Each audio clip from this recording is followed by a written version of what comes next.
tolerancia cero ante a violencia machista, veña de onde veña e afecte a quen afecte. Esa é a miña convicción, porque, desde logo, os casos de violencia machista non poden quedar impunes e temos que estar sempre do lado das mulleres.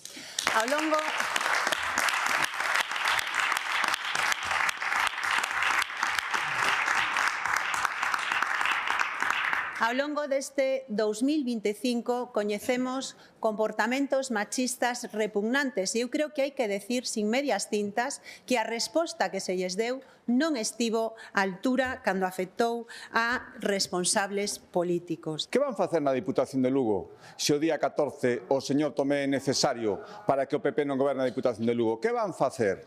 Señora Pontón, a que non lle gusta a pregunta, que é incómoda, que sempre arrulle. Vayamos ao tema, esta vez sí que vai o tema, para non falar moito diso. Tolerancia cero contra o machismo.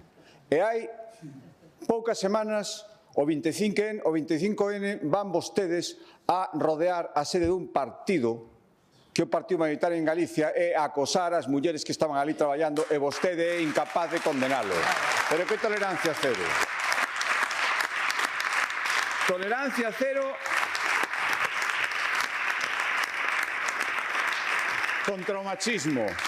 E aínda non tuvo a mínima valentía política para condenar os insultos machistas a unha conselleira. Non foi capaz.